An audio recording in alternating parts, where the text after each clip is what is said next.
Part 1. You will hear a telephone conversation between a language student and an advisor. First, you have some time to look at questions 1 to 6.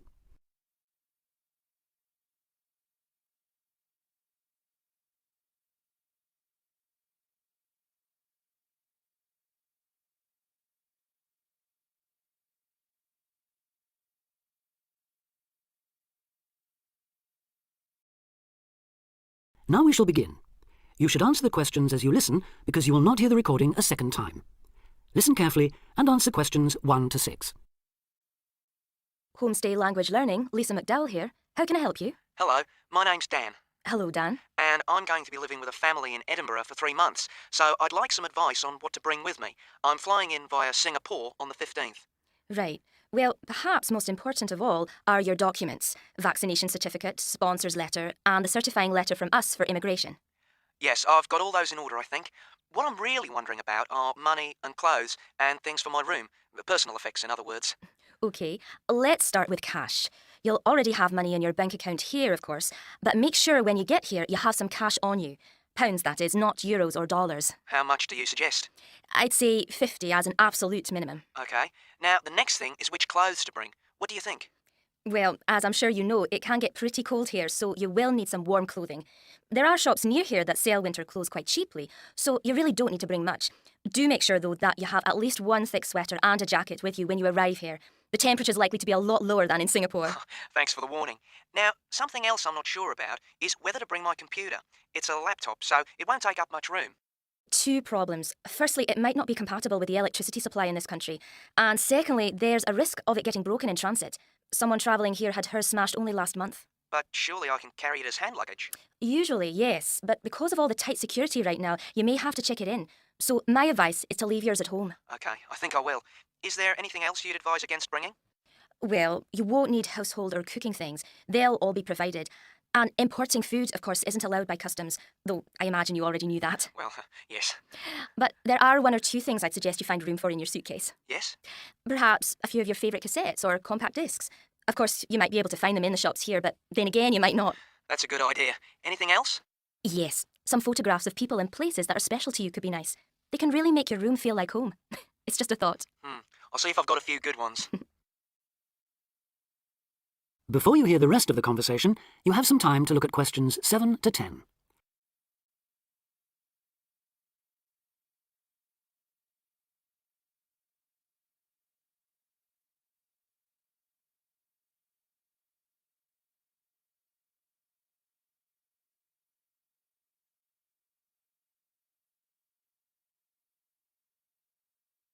Now listen and answer questions 7 to 10. Just a few points about packing. Make sure all your cases are clearly labelled, in English, with your host family's name and address.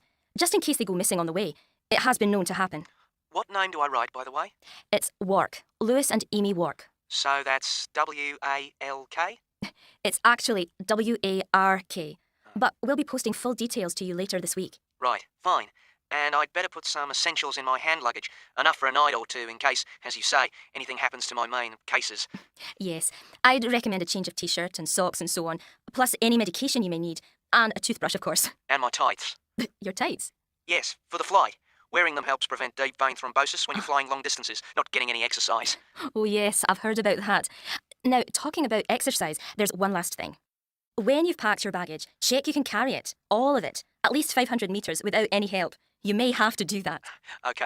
Well, thanks for all your help. You've cleared up a lot of points. Oh, you're welcome. Have a safe journey, and we'll look forward to seeing you next month. Bye. Bye.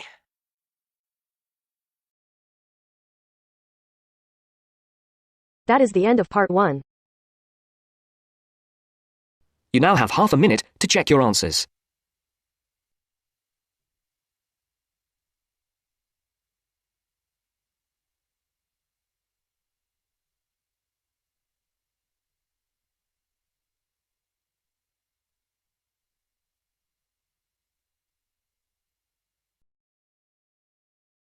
Now turns to part 2.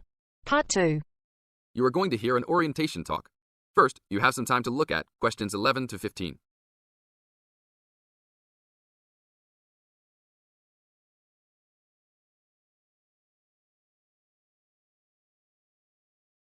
Now listen to the tape and answer questions 11 to 15. Welcome to Orientation Week. Today I am here with the captain of our school's women's gymnastics team. Her name is Elizabeth Rain, and she is a fourth-year student. I hope you can all see her as an example of a responsible student and athlete, a role model for everyone. Hi, Elizabeth. Thank you for stopping by our Orientation Week. Thank you for having me. Welcome to our university, everyone. If there are any of you thinking about joining our school's athletic program, I would strongly encourage you to do it. Being a part of the gymnastics team has been one of my best experiences during my time at this school. It has taught me so much about teamwork and friendship, and has even taught me how to improve my academics by prioritizing my time. I have some questions that I am sure the students will want to know the answers to as well. First of all, how did you find the time to do well in classes as well as train for gymnastics? Prioritizing is the key. You must be very organized. Every day I wake up and I know what I must do for the day. I plan things in order of importance. For example, if today I have a competition for gymnastics in the afternoon, then I know I have to finish my homework and studying in the morning. In other words, keeping an organized schedule of your priorities is very important. Can you explain to the students a little bit about your study habits? Well, I usually try to take classes that I'm interested in. This way, I have no excuse not to study because I chose the classes out of my own preference. I separate my study time by class. For example, if I have 5 classes for this semester, I will study for 1 class a day from Monday through Friday, and then review for all of them on the weekend. I won't try and study for all 5 of my classes at one time. It is too hard to do that, to remember everything and not feel like you are going crazy. It is very important to focus the time that you set aside for studying. I do not study with the television on. I try to keep away from all distractions, because I find that I learn better that way. But of course, how each individual will study depends on each person. Now look at questions 16 to 20.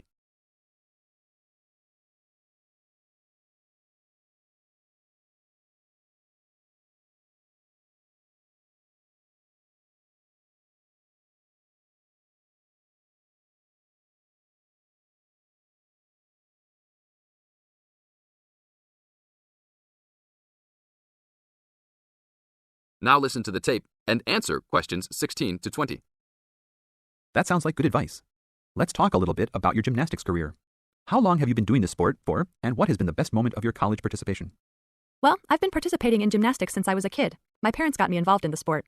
The best moment. I would have to say that there is not one single instance that stands out in my mind as the best moment, but more of a whole experience.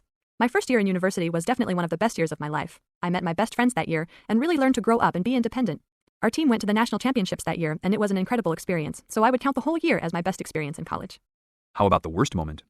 It is true, everyone goes through bad experiences. My worst experience would have to be the fall of last year when I broke my wrist. I was unable to participate in sports for the remainder of the year and had to learn how to write with my left hand. I guess when I look back at it though, even though I wouldn't wish this to happen to anyone, this experience definitely made me stronger as a person. It taught me to look at life with a new perspective and to really value the friends and family that are important and close to me. Thanks for your time, Elizabeth. Do you have anything else you want to tell the new students? Just have a good time. Don't stress out too much, but be responsible for your actions. Work hard and play hard. That's my motto for life. That is the end of part 2. You now have half a minute to check your answers.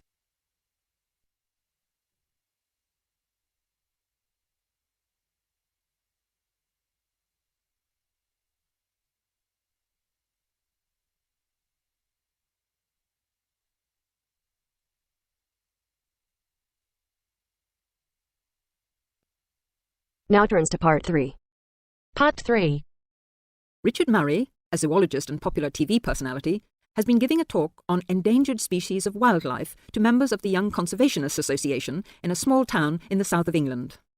Listen to the extract from the discussion he had with 2 of the young people after his talk. First, you have some time to look at questions 21 to 25.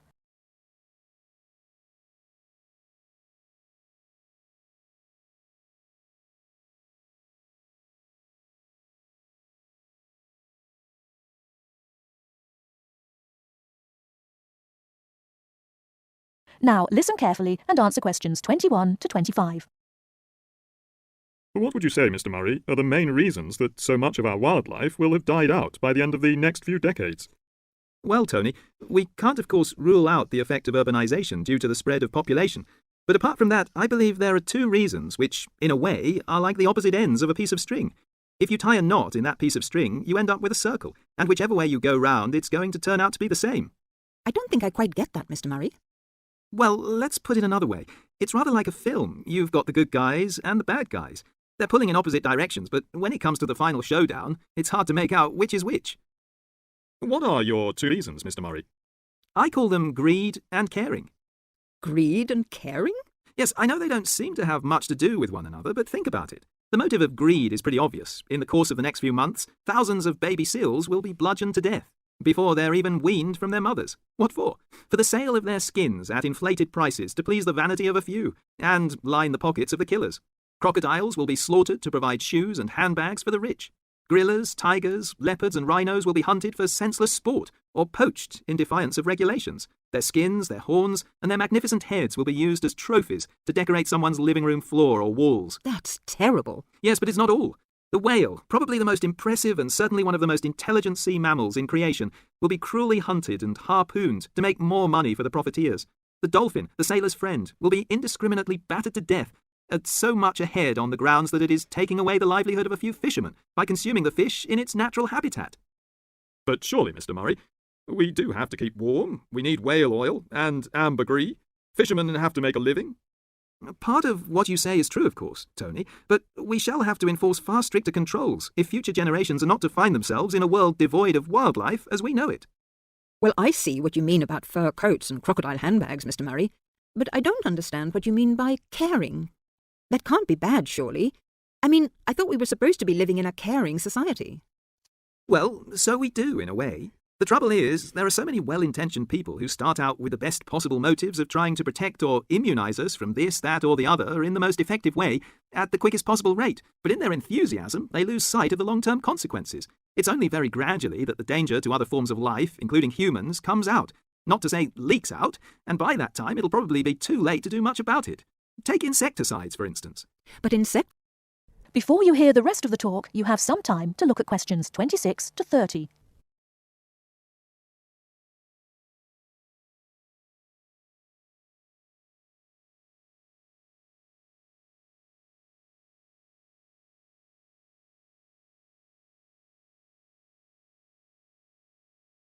Now listen and answer questions 26 to 30.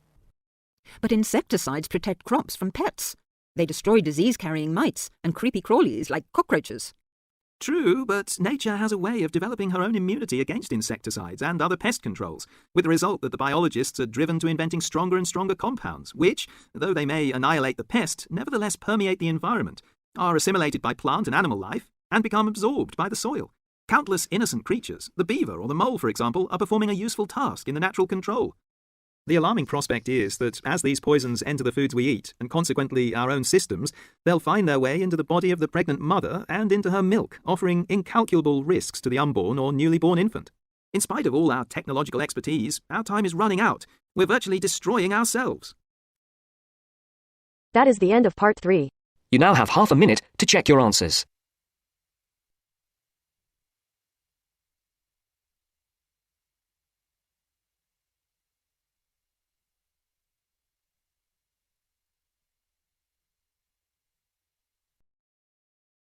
Now turns to part 4. Part 4. You will hear a tutor giving some business students instructions about a finance project. You now have 30 seconds to read questions 31 to 36.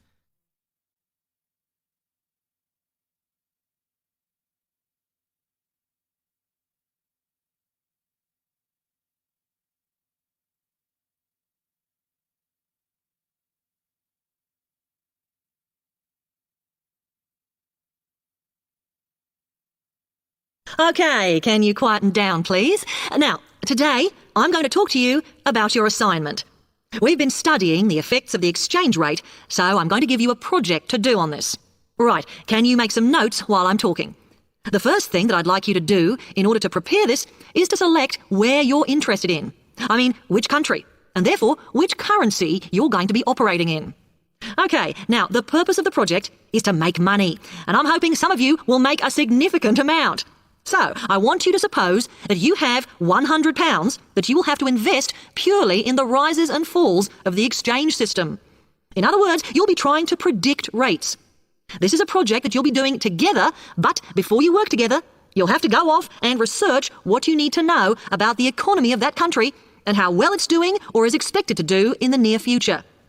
You could all make up a little information sheet with your notes on, clearly legible, because then I want you to get together. We can do that next week, and to go round and read about each other's countries.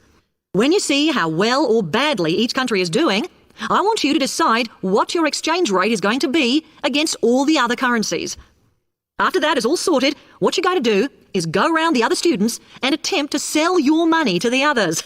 Remember, this will depend on the success of your country's economy and the rate you fixed for your currency.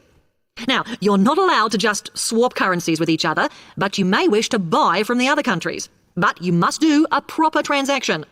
All the way through this, you must keep your accounts properly for each transaction. I'll give you 1 week to do this, and then we will set a time for the deals to finish, a bit like the stock exchange. And at that point, I will ask you to calculate how much you have made. Is that clear? You now have 30 seconds to read questions 37 to 40.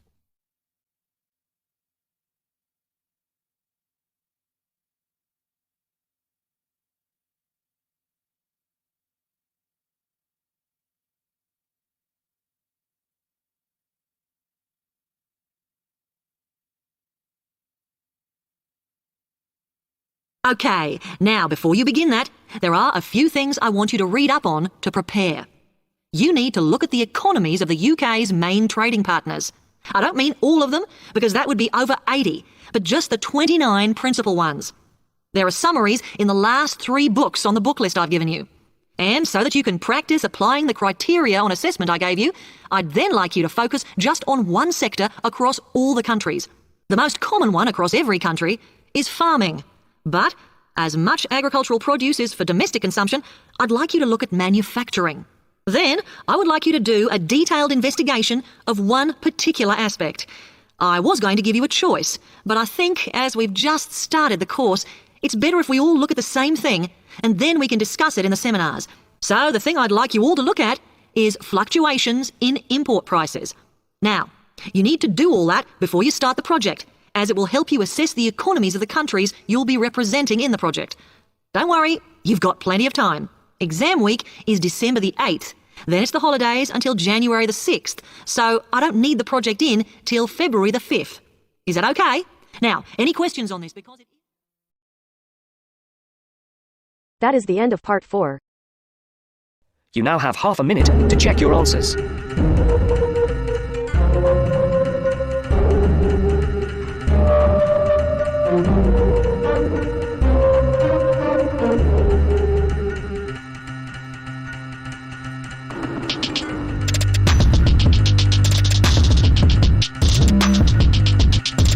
That is the end of the test.